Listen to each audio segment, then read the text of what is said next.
Morning. Morning. Morning.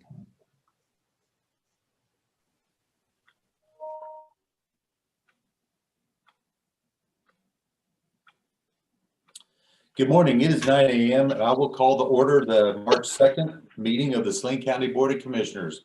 Will the clerk please call the roll? Commissioner Chadwick, Here. Commissioner Sparks, Here. Mr. Vidrickson, Commissioner Weiss, Here. Commissioner White. Here. Will you please join me in a moment of silence?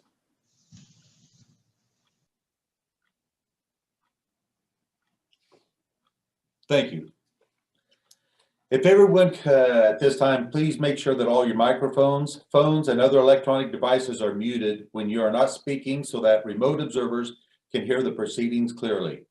I would appreciate it now if Brad, our IT director, could instruct everyone on how to raise their hand in the meeting. Good morning. Good morning, Brad. Assuming everyone is using the Zoom client, if you select the participants icon at the bottom of the screen, in the lower right-hand corner of the screen, that will reveal a raise hand function. If you select that, that will let the host know that you would like to speak in the meeting. Okay, well, thank you, Brad.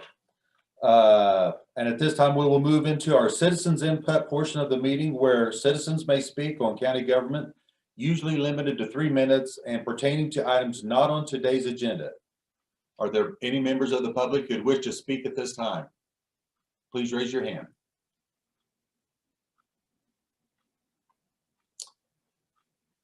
Seeing none, we'll just go into action items. At this time, I'm sorry, consent approve agenda. Are there any commissioners at this time would like to change or edit the consent agenda? Hearing no objection will be stand as the approval of prior minutes, approval of tax roll adjustment, approval of the accounts payable and payrolls presented, and approval of public forum agenda as presented. And the consent agenda will stand as approved. At this time, we will move into action items. Item number 1, review of amendment number 1 to resolution 20-2297, review of section 6 mask mandate with Jason Tiller, Health Department Director. Good morning, Jason. Good morning, commissioners. Good morning, public. Just as soon as Brad pulls up the slides.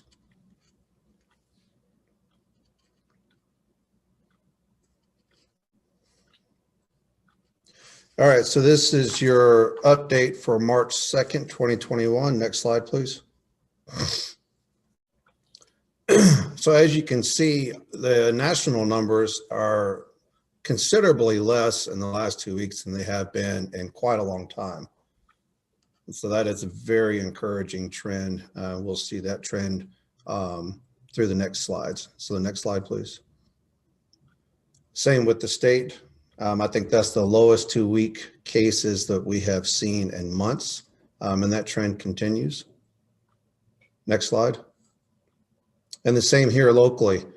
If you'll remember at one point a couple months ago, we were averaging 128 cases in a couple of days, maybe, if not more. And we have slowed down considerably to where we've only had 128 new ones in the last 2 weeks. Including 3 new deaths. Hospital is still holding steady at single digits as far as COVID inpatients, and our 2-week percent positive rate has dipped down below 5%. So we're looking much better there. Next slide. So looking at the cases per month, you can see from that high of December, we have seen and continue to see a significant drop off in cases. I will note that even though we have seen this drop off, we are still seeing cases daily, but they are much, much fewer than they were even a month ago. Next slide. Same thing with deaths. They have taken a drastic drop off as far as their numbers. Granted, it's only the 2nd of March, but I'll take a 0 for the month so far on that one, happily. Next slide. The free testing is still ongoing. There's the website. It has been, I think, funded for a couple more months still. So if anybody is looking for someone to get tested and they are not symptomatic, need a doctor's evaluation, they can go to this website and set up the time to get that done. Next slide. So vaccine, by the end of this week, we should have over 8,500 people that live and work in Saline County vaccinated. Also, by the end of the week, we should have about half of the over 65 that are registered, and probably most, if not all, of the first responders, K through 12, and city and county vaccinated, which will allow us to start vaccinating the rest of those who are phase 2 eligible next week. And because there are a lot of different smaller categories and smaller groups as far as numbers are concerned, we're just going to start working down the list of those that have registered that are phase 2 eligible. We'll be able to schedule a large chunk of those each week. Something else I want to point out too is the Johnson & Johnson vaccine has been approved by the FDA. It is a 1-dose vaccine, and we were notified late yesterday that we'll be receiving 500 doses of that this week. We don't have all of the details quite yet, and our vaccine planning group will be meeting later on this afternoon to begin discussing how we are going to deploy that vaccine for the Johnson & Johnson one once we receive that one. A couple of nice things about that one as compared to the Moderna and the Pfizer, especially for the 1-dose, is that it can be stored in regular refrigeration. And that it is, for those that were concerned about the mRNA technology that was used to develop the Moderna and the Pfizer, the Johnson & Johnson is more of a standard vaccine, so that should alleviate that concern for those that felt that that was a barrier. Next slide. So again, if you're trying to find out what's going on, we have multiple ways. You can either sign up, listen to the radio, social media, the FAQ Friday videos, saline.org. There's multiple ways to get information out there. Next slide. So as we continue to watch the variants, yesterday afternoon, there was a report that there were 8 more cases of the UK or the B117 that were identified in Sedgwick County. Which puts Kansas up to 10 cases of that particular variant. And it's the only one that's been found in Kansas at this time. And 9 of those 10 have been in Sedgwick County. So while this is not something that yet is a huge concern, I think if we continue the pace of vaccination, we should be able to keep that from really taking a foothold. But we'll continue to monitor what's happening with variants across the U.S. and here in Kansas as well. Next slide. So as far as my recommendations, I think that we still need to continue the mask order for now. It would be, in a much better position if we get to a spot to where we start having chunks of time without daily cases. And I think that's still going to be a little while. As far as there's a YouTube video that if Brad is able to pull it up, Salina PD brought out their drones and did a couple of drone walkthroughs of the vaccination site. So if somebody hasn't been out there to be able to see the site and is curious about how things work, what to expect when they get out there, this video will basically walk them through the entire process. So Brad, if you're able to play the first minute of it, it's about 5 minutes long. And it's on the Salina Media Connection YouTube page as well.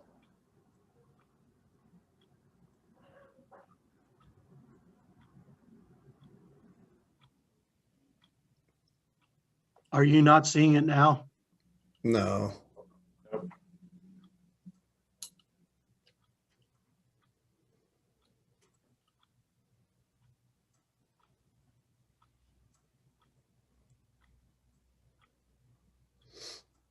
There we go.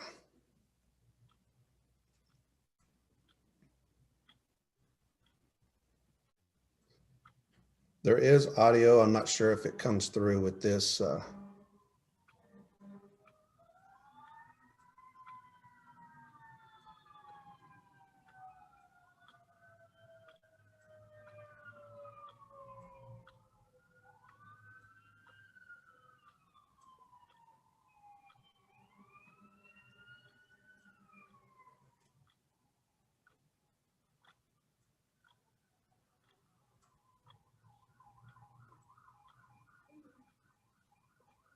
So I'm guessing the audio must not be coming through on the Zoom. However, Haley did a fantastic voiceover of the process and the walkthrough and what to expect each step of the way for anybody that might have concerns about how it's going to work, how long they're going to be there, you know, if they have any type of mobility issues while they're getting through the site. And so great collaboration between all of us to make this happen. Salina PD was, I think, happy that day to have a warm environment. It was during the polar vortex a couple weeks ago that they came over and did some training and videoed this. And so many thanks to them, a Salina Media Connection, for editing and doing the voiceover for this video as well. So the link is on that slide. Like I said, it's on the Salina Media Connection.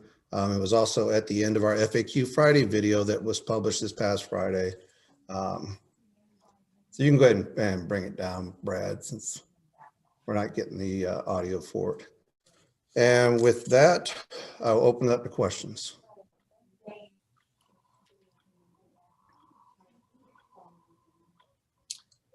So what we're doing is that right now at this time that the mask order will remain as it has been, and we'll just go on down the road is what you're saying? Yes, sir. Okay. I've had a lot of questions here in the last week or two about the relaxing the 50% or the 30% of the, if we're going to have a tournament or something at the field house everywhere. Do you see that going away shortly? So as far as the mass gathering order, so of course the new one went into effect with those increased limits of 50 people or 50% capacity on February 22nd. Yep. It is set to expire on March 21st. And so I anticipate at this point, if our trends continue how they are, that there is probably a high likelihood that we would be able to let that expire.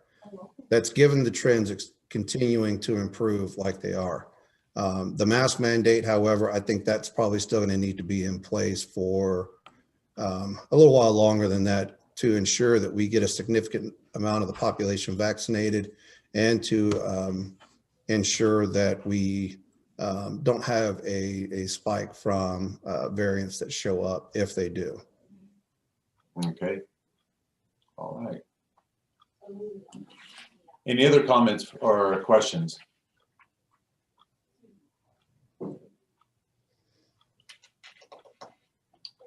Okay. Well, thank you, Jason. Thanks, sir. Okay. Next item. Item number 2, RFA 130-21, bid award for traffic paint and beads with Justin Mader, County Engineer. Good morning, Commissioners. Well, good morning, Jason. Well, I'm here to, like she said, to discuss the award for bid for traffic line paint and reflective glass beads. Sealed bids were open on February 24th at 11 a.m. and we did receive 7 bids. And you should have the bid tabulations in your packet, which will show the details of all the bids. Saline County has 176 miles of asphalt surface road. The bid includes 2,750 gallons of yellow paint, which will repaint the center line of all those roads. The bid also includes 5,750 gallons of white paint. And with this volume, it'll cover about 75% of those roads. So our goal with the striping is to paint a 5-inch wide line at a 12 to 14 mil thickness. So there are two alternatives shown on the bid. Alternate 1 meets the current KDOT specification, and it's also referred to as a high build paint, which will allow for a thickness of 20 mils. This is what the Road and Bridge has used in the past prior to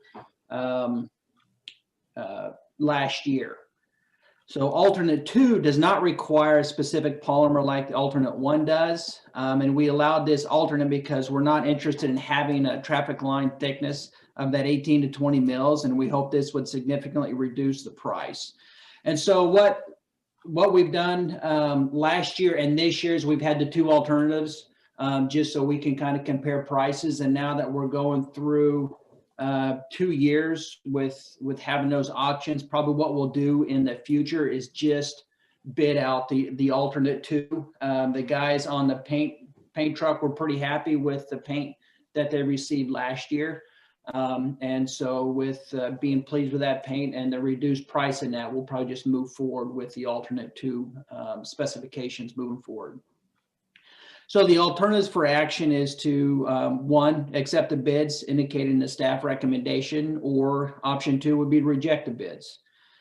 Staff recommendation for the yellow and white traffic paint, staff recommends to accept the low bid from Fogel Paint and Wax Company for the amount of $8.34 per gallon for the alternate 2 yellow paint, and $8.39 per gallon for the alternate 2 white paint. For the reflective glass traffic beads, staff recommends to accept a low bid from Potters Industries for the amount of 33.9 cents per pound. The combined material will have a total expense of $94,907.50. So as far as the budget impact, staff recommends that the funds to purchase the traffic paint and glass beads be taken from the paint and glass beads budget line item account. And this account has a current balance of $100,000. Okay, thank you, Justin. Uh-huh. Are there any questions or comments from the commissioners?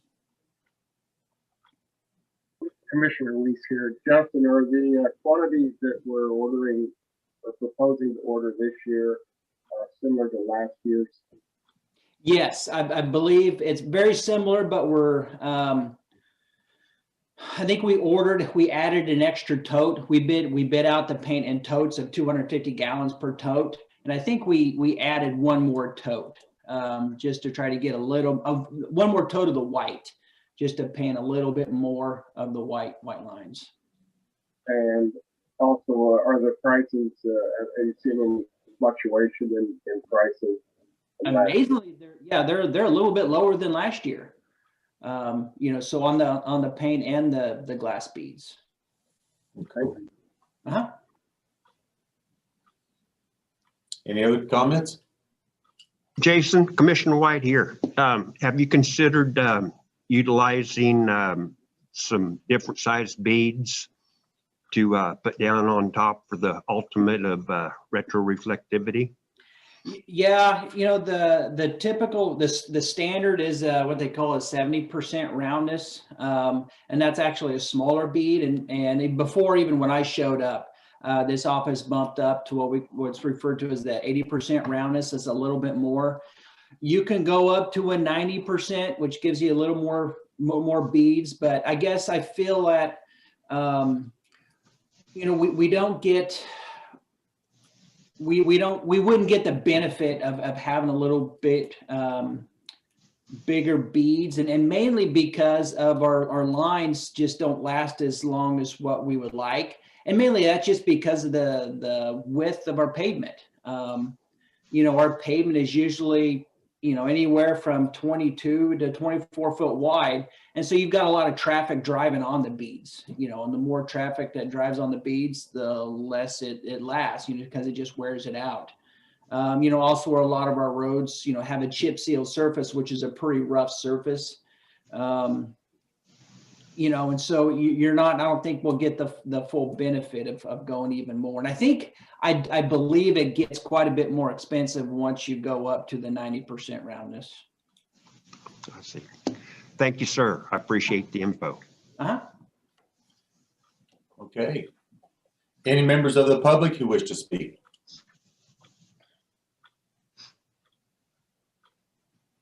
Seeing none, I will bring it back to the commission for more discussion or possible action. Commissioner Shadwick and Mr. Chairman, I move we award the bids as listed in RFA 130-21 as submitted. Commissioner Weiss, I second the motion. Okay, it's been moved and seconded that we accept item number RFA-130-21, bid award for traffic paint and beads. Are there any further comments? Seeing none, I will call for the vote. Commissioner White, Aye. Commissioner Weiss, Aye. Commissioner Vidrickson, Commissioner Shadwick, Aye. Commissioner Sparks, aye. Motion passes 4-0. All right, thank you. You bet. Thank you, Justin. We'll move on to the next item. Informational items. Item number 1, road and bridge update with Darren Fischel, Administrator. Good Morning, morning, Darren. Commissioner. Good morning. This is our month or bi-monthly update for January and February. Our department responded to 3 snow and ice events using 500 ton of road salt and about 3,500 gallon of magnesium chloride. The magnesium chloride is a pre-wetter for the salt. When the temperatures get below 20 or 25 degrees, just plain salt doesn't activate at those temperatures, so we have to pre-wet it with the magnesium chloride. I have some slides, if Brad could put those up there, please. This is an erosion control project on Woodward Road north of K4. This is simply fixing some of the erosion around this culvert and leading up to it. Next slide.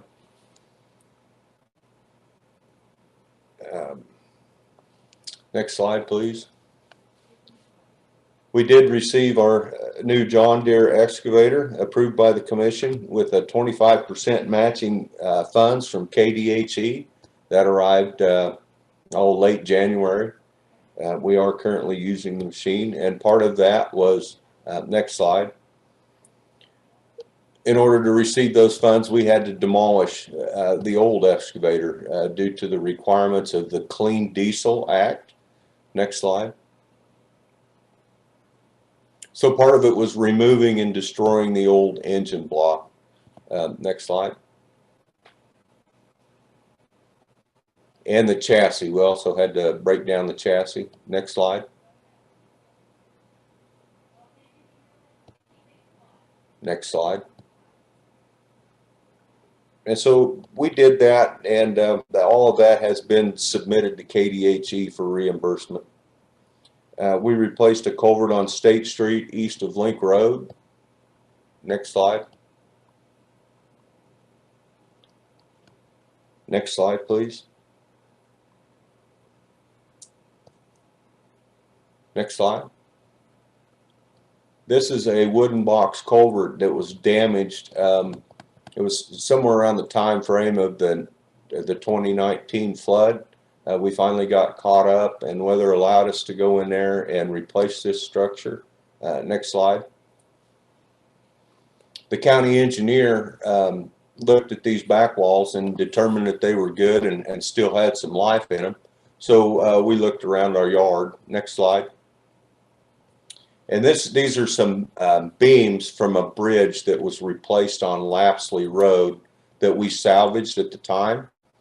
Part of that contract was for the county to do the demolition of the bridge. We saved these beams here in our yards for future use. Next slide. So then we put this deck on here, and this deck was bought and purchased on Purple Wave. Next slide. And so that road was finally reopened. A lot of good through the use of salvaged material and benefit to the community. Next slide. We are continuing on with our winter tree work. These slides that follow just show some various sites that we have done. Next slide, please. Next slide, please.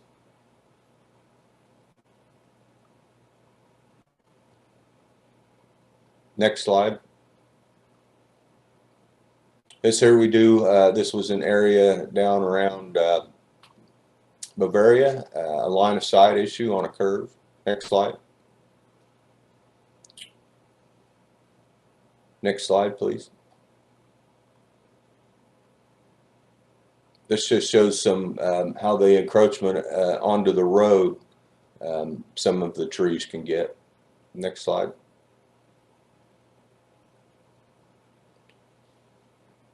Next slide. This shows just clearing a line of sight for a curve on North Street. Next slide. That's the end of our slides. We did repair or replace 149 signs and posts, and we did complete the yearly countywide sign inspection.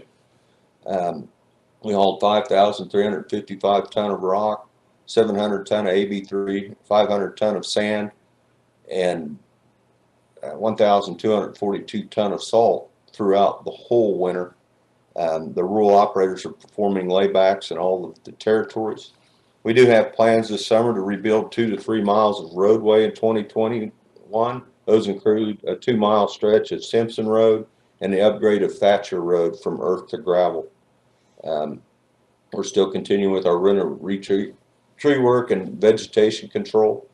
We do plan on shoulder Edge Wedge Brookville Road in 2021, and we are currently building a pond in exchange for dirt use to the yard.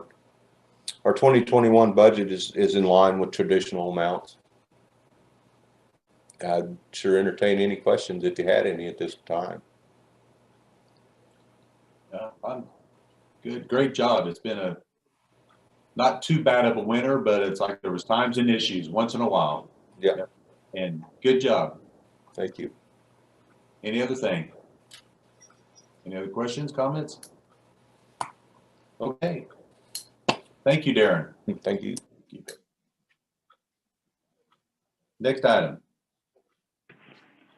Item number 2, County Administrator's Update with Philip Smith Haynes, County Administrator. Good morning, Phil. Good morning, Mr. Chair, members of the Commission. Just a few things for this morning. First off, if you hear a loud noise at 10 a.m., it's a reminder that today is the siren test for the spring tornado season, and the sirens will be going off today at 10. Secondly, a bit of information on the jail. The planned district development application was submitted to the city of Salina last Friday as scheduled. Got confirmation on Monday that they received that. This afternoon, we will be meeting with the architect to review the schematic design in preparation for a presentation to your commission next Tuesday. And this Friday, we will be reviewing the programs area design of the jail with the former jail reduction committee folks who were interested in that. I hadn't planned on talking about legislation today, but just mention a couple of things. A turnaround day in the legislature is coming up this Friday, which is the deadline for most bills to pass out of their house of origin. And so one of the things that we're tracking, in addition to the budget bills and the appraiser bills that we've talked about before, is some legislation that could potentially impact the Kansas Emergency Management Act. As you know, the legislature made some changes to that last year in their special session dealing specifically with COVID-19, but there are 2 competing bills, one on the Senate side, one on the House side, that are working their way through the process right now that would make some longer term changes. And so we are just trying to keep our arms around those and make sure that those will not significantly impact the work of the County Emergency Management Office. And then the last thing I wanted to provide an update on today is our radio project. We'll be talking specifically about towers a little bit later as part of our study session, but I thought I would turn the mic over to Deputy County Administrator Hannah Stambaugh just to update you on some of the non-tower pieces of what's been going on with that radio project. Hannah? Thank you, Phil. So I look back, and the last time we actually did an update on the project was back on December 8th, and quite a bit of progress has been made on the project since then.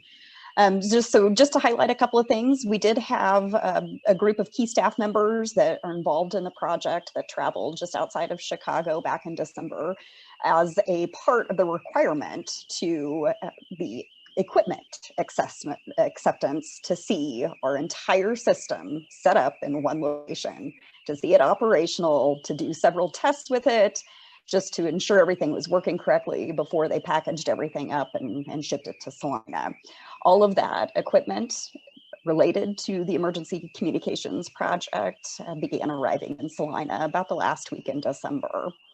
We did the final portable, mobile, and radio counts that were completed, and about 99% of all of that equipment has arrived. And one of the big major components of this project is a thing called fleet mapping, basically outlining talk groups or channels that are going to be used for communication amongst all of our public safety agencies here in Saline County. It was an extremely, extremely tedious task, and we are very happy that we had a group of dedicated individuals and representatives from all the different public safety agencies that really, really did an excellent job working together to create that outline of a plan. They shared information, they walked through different operational scenarios that helped kind of go into the development of that. That process has been completed just in time for the mass programming of the new radios that's going to be occurring here very shortly if it hasn't already begun. Another exciting thing is that the new console furniture for the 911 dispatch center has arrived. It's been delivered, it's been installed. The dispatchers love it. It looks really good down there. They're very happy with it. And the old furniture was repurposed. It was taken down and then reset up at the backup dispatch center over at Fire Station number 3. All of the equipment installation on the radio tower that is located at the Highway Patrol is moving right along. All the structural studies have been done. All the fiber has been tested. Everything's kind of basically passed with flying colors. That certainly helps with moving the project in the right direction. So just to give you a hint of what's coming up next, this project is moving along pretty fast, and one of the big key components is training. This is a brand new type of system that none of our public safety agencies have really operated on before. So this is a really big thing to make sure that everybody knows how to use it. First up is our dispatchers. They're actually going to be trained next week. And then following that, the week of March 19th through 15th through the 19th, we have got up to 75 individuals from the different public safety agencies across the county. They're going to be trained on mobile and portable radios. We're really happy that Motorola worked with us. We were able to establish 2 evening classes that are specific to the volunteers in this county. And so our volunteer, especially the rural fire departments, were really happy that we were able to accommodate them. So that's definitely a good thing. Also coming up is going to be the placement of the monopoles that are at the main dispatch center and the backup dispatch center sites. And that is basically to help kind of complete that loop between our main dispatch center and the KHP tower in order for us to cut over to a brand new emergency communication system in late May, early June. So I'm really happy. I've had quite a few phone calls from the different public safety agencies. They're getting anxious, they're getting excited to cut over to the new system. And as Phil said, we'll talk a little bit more about towers later on, but if you have any other questions about the project, please let me know. Thank you. Any other comments from the commissioners? Thank you, Hannah. Good report. Okay. And Phil, are you done with your update? Yes, sir. That's all I had for this morning. Okay. Next item. Item number 3, commissioners' comments. Any comments by the commissioners? Okay, seeing none. Next item. Item number 4, announcements. And I apologize, last week I missed this part here. So it's like, hey, any announcements? I do have an announcement. It's like, I think that we will be returning to our live next week. Our commission meeting will be held in room 107 downstairs, and it will be on Access TV. So I think we'll be going kind of back to a semi live mode next week. So the Zoom meeting will, I don't know, are we going to be, I don't know all the statistics here, if it will be partially still Zoom or you can call in or what, but I know that we will be live next week. So any other announcements?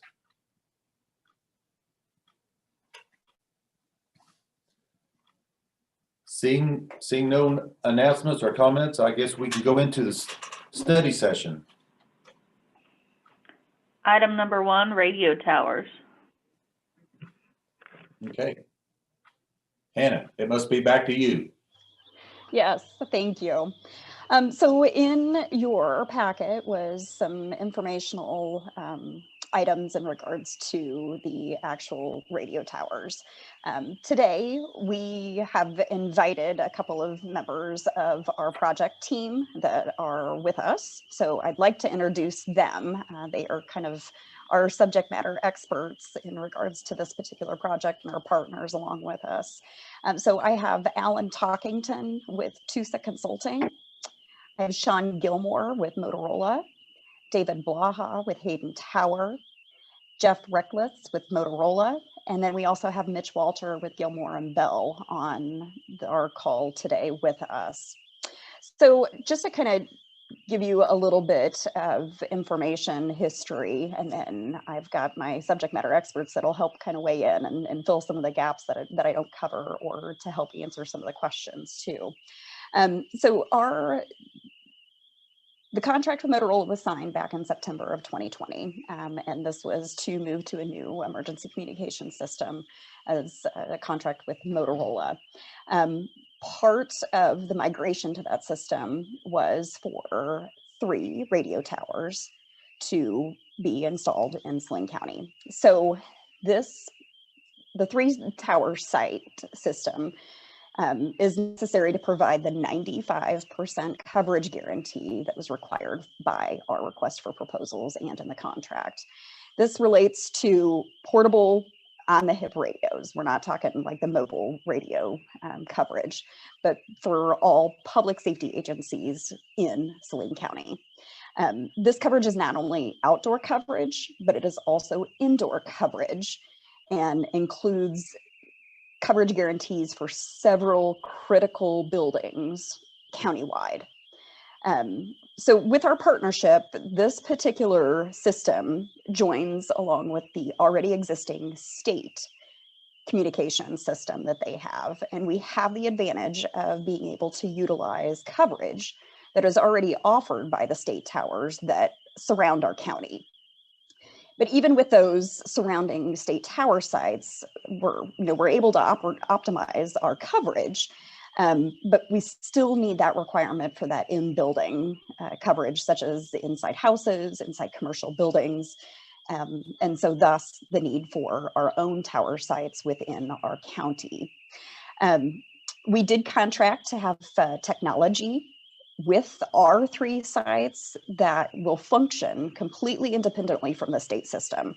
Should something go wrong with the state system, should for some reason the state system go down, in order for our public safety agencies in Saline County to continue operating independently from the state system. So we definitely will go into the sites just a little bit more, but I want to break there and ask if there's any questions in regards to the required coverage that's been established with our contract.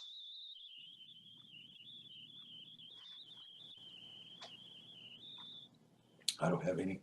Okay. So I'm going to go into a little bit of the system design, and this is definitely where our team of folks here with us today can help us. One of the tower sites of our 3-site system is at an existing tower location located at the Kansas Highway Patrol Training Center. This certainly is an excellent tower site. It provides a lot of necessary coverage in our largest city or our largest population-based area. And as part of the design and the coverage guarantee, there was one site that was identified that was needed in the western part of the county, and then another one in the south central part of the county. And as the original informational briefing in your packet states, Motorola's original proposal utilized lease sites. And after our analysis, it really looked like there would be a lower cost over the projected life of the project to actually own and construct towers versus leasing them. The financing for this particular project through the Public Building Commission was based upon the assumption of site and tower ownership. The sites that were to be located in the western and in the south central portion of the county were identified for several reasons. One of them being elevation, another being to basically the adherence of the coverage needs that Motorola is contracted to provide us, access to power, the less reliance on lease sites, and as well as some access to the sites. So our team can kind of explain just a little bit more about what goes into that optimal system design and the factors that play into the evaluation of a site. So I wouldn't mind if I could pick on both Sean and David, Sean from Motorola and David from Hayden Tower, to maybe talk a little bit more about how it is that we look at tower sites and really evaluate them for their effectiveness. Sure. For those of you, if you can hear me okay, my name is Sean Gilmore. I'm from Motorola. I'm the postal engineer. From basically what Hannah's talking about, we look at towers basically when we get a project, we look at what are your coverage requirements. In this case, you know, if it's 95% of a designated area, so in this case, a county border, we typically talk to the customer and ask, okay, do you have any locations already in mind? They present us with those locations, and we have a tool called Hydra that allows us to insert all of the parameters, you know, what type of antennas to use, different lines and things like that. And we let it model what the coverage might look like. So typically that's where we start. And then we ask, do you have any contingency sites in case for some reason a site doesn't work out? Because like, you know, we talked about now, sometimes people don't want it there. Sometimes it costs too much and things like that. So that's where it basically starts with the initial design. We'll start with the, you know, the optimal, like we've looked, there's nothing there. And then after that point, and once we determine the site, then we start the process of looking at like a loading analysis, seeing how much stuff is currently on this tower, if it needs to be reinforced, if some things need to come off. And that's typically where David's folks over at Hayden can come in. They can do that analysis or reach out and have that analysis done so we can see if that's a viable option. And then if we have to potentially move sites, we can, but then we have to relook at the coverage to see if moving the site will affect it, because depending on how far you move, that coverage footprint will change. So should sites move, the coverage footprint changes, and we have to reevaluate, you know, what we were at versus what we're going to be at, essentially. Thank you, Sean. Probably another thing to note, the reason as to why tower sites were identified in the western and south central portion of Saline County is strictly for the coverage piece of it. We actually have, I think, really all but 2 of our rural fire districts that have primary response in both Ellsworth County, Dickinson County, Ottawa County, that is required, that they need to have coverage in those areas. That is they are the first due units out into those different areas. So not only are we just looking at coverage that was required just in Saline County, but we have to think of the response area as a whole for all of our different public safety agencies. And that was a big factor as to why the different locations were were selected. So we have worked with Motorola. We've looked at several different options, different sites and locations. But so of course, some of those discussions and some of those elements are going to have to occur in an executive session, as it does pertain to attorney-client, and then as well as land acquisition exemptions of the Kansas Open Meetings Act. And we do have some of those scheduled, but I certainly want to provide Alan Talkington with TUSA an opportunity. I think we've had many conversations that even with the evaluation of sites, he's told me several times that this is any type of difficulties or challenges that we have with tower site locations. It's not something that's unique to just us. He's definitely done more projects than I have, and has reassured me that this is not unique, that there's always challenges, but it's important that we've got a good team together, that we can start running different scenarios and different options to figure out what is the best to comply with the contractual agreements that we have with Motorola, as well as the financial bonding piece of it for the project, but then also provide the best coverage possible for all of our different public safety agencies. Alan, do you have anything that you would like to add? Well, first of all, Hannah, I'd just like to say you've done a fantastic job at pointing out all the different key details. So kudos to you on that. I would say that additionally, pointing out the aspect of maintenance and usability and operation of the system has been key. Identifying these tower sites to know that should a power outage occur or some sort of an outage at the main site there at KHP, that your system can continue on. And that's an actual perfect example of what happened recently. There was an unplanned outage at no fault of the state, just a piece of equipment, particularly a generator, didn't operate exactly as was intended. And there was a short time period where I think there was a few issues on the state system. All that is to say that if you guys have, when this is all said and done, the equipment that has been purchased, the Saline County users would have been able to continue on, assuming the tower placement was done as designed in the contract. So this is key to where the tower placement goes, to know that you have enough coverage in the county that should there be, as we said, some disconnect or an issue with the state, everything can continue with relative normal operation. So should that tower location change for one or both of these additional towers, and as Sean touched on, we're going to have to reevaluate, not only in cooperation with the state towers, but even on your own, what those guarantees would be. So that way you don't have situations where there are big coverage gaps within the county because the towers have moved so drastically outside of their originally planned locations. But overall, as you stated, these issues are not anything new. Just Kansas projects we've done recently, McPherson County, south to you, Riley County, Miami County, all of those have had tower site issues where it was land acquisition, negotiation, communication with local citizens to make sure that their concerns were met and addressed. So certainly these issues are not unique to you guys, and we have certainly gone through a lot of this recently within Kansas. And so I look forward to being able to talk more in detail about this, but these are all good conversations to have. And luckily, Salina and Saline County in general has a lot of good options that can be discussed and choices that could be made. So that's really all I have to say on this particular time about that, Hannah, but I think we're in a good place.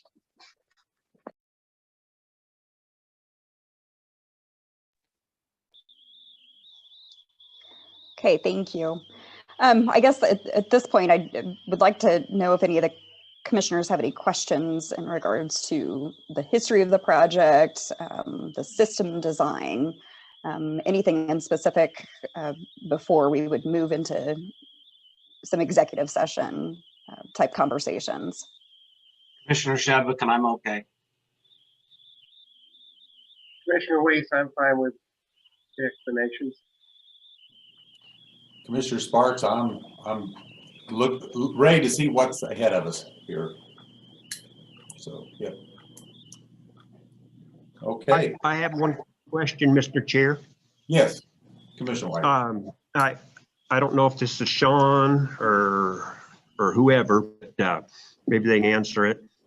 What's the chances of cohabitating on some of these existing towers in order to supply the service that's required?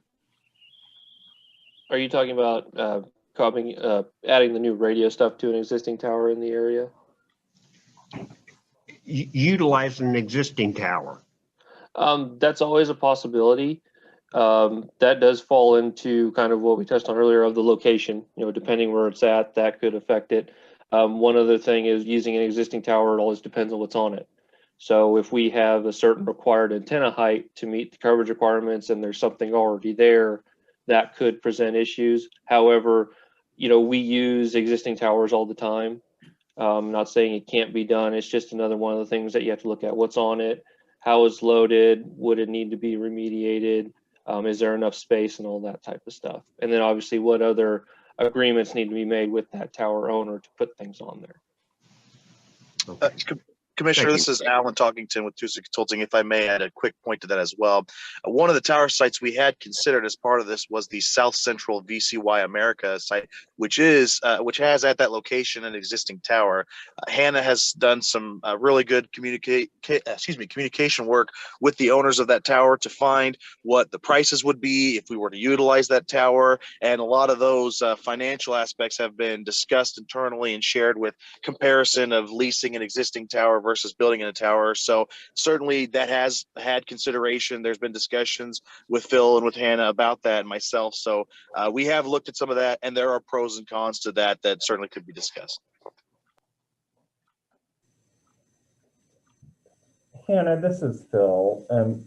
I think one other point maybe is if we could bring Mitch into the conversation to talk a little bit about how the financing plays into this. You were reading my mind. That was next. Yes, so we also have Mitch Walter from Gilmore and Bell on the call with us today. So if you could, we went through the processes of establishing a public building commission for the purposes of financing this project. So the public building commission certainly plays a very large role in the finance and the securities of this particular project. So I'd like for Mitch to kind of explain a little bit as to how we kind of came about this and some of our obligations on the county side to the public building commission in regards to this project. Mitch? Yeah, sure. Thanks, Hannah. I can do that. Thanks, Phil. Yeah, so Hannah's correct. Of course, the Public Building Commission was created to be basically the conduit financing arm to provide funds for this project. The PBC was very involved on the front end as it was created and was actually the issuer of the bonds, again, to get the county the funds that it needed. For the financing, the security for the bonds, the repayment for the bonds, the PBC's bonds, is all centered on the lease between the county and the PBC, under which the county leases property to the PBC. The project is constructed on that property, and then it's turned around and leased back from the PBC to the county through the financing lease. And the payments that the county makes to the PBC through that financing lease are the payments that need to be made to repay the bonds. So of utmost importance is that the county has a long-term property interest in the site or sites on which the towers go, because that's the property that actually secures the payments on the bonds. Meaning that when we started this project, we identified one site to which the county held fee title, and that was the anchor site, for lack of a better term. We drew up the documents so that certain other sites can be added to the lease as and when acquired by the county and identified for those additional tower sites. So the main point that we need to keep in mind here is that whatever the ultimate tower sites that are selected, the county will need to have either fee title or a long-term leasehold interest in that property in order to allow the lease to still secure the bonds and continue to provide the mechanism through which the county makes the payments to the PBC in order to pay the bonds. So whether it's a lease or the county owns the property outright, we will have to do some work with any of these additional sites to make sure that all the property interests align in order to make sure that the bonds continue to be secure obligations, which they are now. Again, we did build information into the documents that the sites can be added down the road. That's something that's actually common to these types of transactions. I think somebody mentioned earlier that in their experience, the sites had moved around as the project developed. That's been our experience too on the financing side. So we did add those provisions to the documents, but we do just need to make sure that the county's property interest that it's going to be leasing over to the PBC remains solid.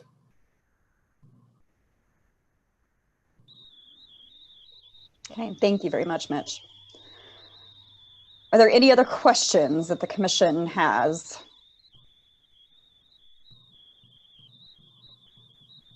I don't have any at this time. I don't. Commissioner Weiss, I don't. Okay, then I think we need to then at this point go into specific discussion regarding individual sites, and that would be in executive session involving the commissioners, Hannah, myself, county counselor who is in the room with me, which is why I'm masked up, and then we might need some folks from Motorola or Allen to be in one or more of those executive sessions. So Hannah, if you could identify specifically who would need to be. And I think our first executive session would be under the attorney-client privilege exception to the Open Meetings Act, and would request 25 minutes for that one. Hannah, who else needs to be in that one? I would request that Alan Talkington and David Blaha be a part of that executive session to provide subject matter expert information as it pertains to the executive session. So if the commission's agreeable to that, we'd need a motion and a second and a vote to recess into that executive session. This is Commissioner Shadwick, and Mr. Chairman, I move we recess into executive session under the attorney-client privilege exemption to the Kansas Open Meeting Act, 25 minutes, and reconvene in this room at 10:22. Commissioner Weiss, I second the motion. Okay, we have a motion and a second on going into executive session for 25 minutes and coming back into here at roughly 10:28. So, and I have a mission, and I will ask for a vote. Mr. White, Commissioner White. Aye. Commissioner Weiss. Aye. Commissioner Vidrickson. Commissioner Shadwick. Aye. Commissioner Sparks. Aye. We will go into executive session.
Out of that executive session, and I know we need to go back into executive session again, so can I get a motion?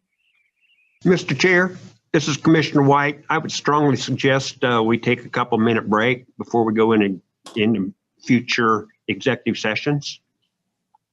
Sounds good. Okay, we will take a 3-minute break and we come back in here at 10:28. Thank you.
On this executive.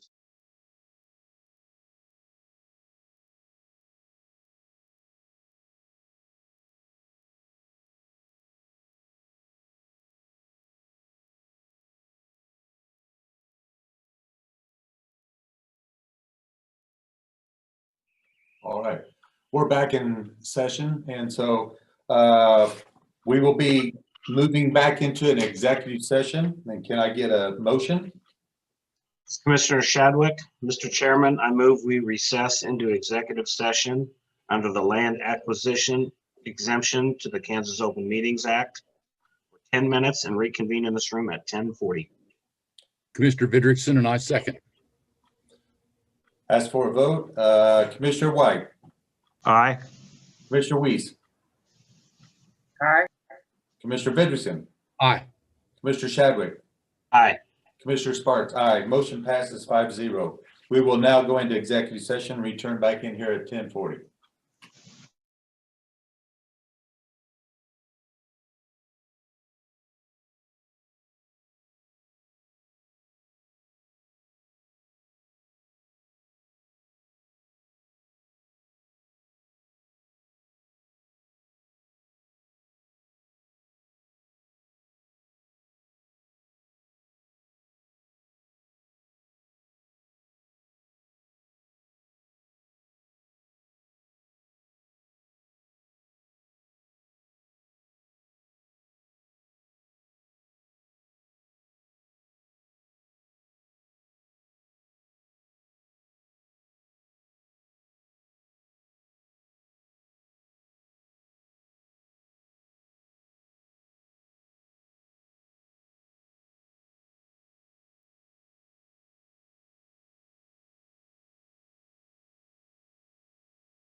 We are, okay, we are back in the live meeting. And we're out of that executive session. And I guess we need to go back into the executive session again on land acquisition. I ask for a motion. Mr. Shadwick here, Mr. Chairman, I move we recess into executive session under the land acquisition exemption to the Kansas Open Meeting Act for 5 minutes and reconvene in this room at 10:46. Okay. I second the motion. Okay, we have a motion and a second. I'll ask for a vote. Commissioner White? Commissioner Weiss? Aye. Commissioner Vidrickson? Aye. Commissioner Shadwick? Aye. Commissioner Sparks? Aye. Motion carries 4-0. Mr. Chairman, Yes. just as a note, for this particular executive session, we don't need the extra personnel of David Blaha or Alan Tusa. So just the commission, Okay. myself, Phil, and county council, please. Okay. All right. We will be in the executive session for 5 minutes, resuming back in 10:46. Okay.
Back in session, and we need to go back into executive session again. And how much, Hannah, on this one? Same amount, 10 minutes. Okay, we can go 10 minutes this Or time? 5 minutes, sorry, 5. I apologize. Will 5 minutes do it? Yep. Okay. I will ask for a motion to go back into executive session on land acquisition. Commissioner Shadwick, Mr. Chairman, I move we recess into executive session under the land acquisition exemption to the Kansas Open Meeting Act for 5 minutes and reconvene in this room at 10:50. Okay. Do I hear a second? Commissioner Weiss, I second. Okay. I will call for a vote. Commissioner White, Aye. Commissioner Weiss, Aye. Commissioner Frederickson. Aye. Mr. Shadwick. Aye. Mr. Sparks. Aye. Passes 5-0. We will come back in here. We'll go into meeting and come back out for 5 minutes. Thank you.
Okay, we are back into regular session. Any other comments or stuff? Hannah or Phil, you had some stuff you want to discuss now? Correct. Thank you, Commissioner. As this particular project is concerned, it is our due diligence to ensure that we have looked at tons of different locations for towers, as well as being able to evaluate different properties. A couple of weeks ago, I had contacted Alan Talkington with TUSA, our consultant, to aid us in looking, basically doing a scavenger hunt for us, taking a look to see if there's anything that we might be missing, any other locations that we should be looking at. And he has done that. One particular piece of property is actually owned by the county. It is farm ground property that is off at Ohio, just south of Salemsburg. And that is one location that TUSA's staff has looked at and evaluated through their engineering software that they have to look at coverage and everything. Initially, from TUSA's look, it certainly looks to be viable. All of that information has been shipped off to Motorola for them to take a preliminary look at. But that is certainly another location area that we're going to evaluate and study to find out if would even be a viable solution. Based off of where it's at, elevation, and all those other key components that are necessary to make sure that it would be a good site. Gotcha. Okay. Good. Any other comments or questions?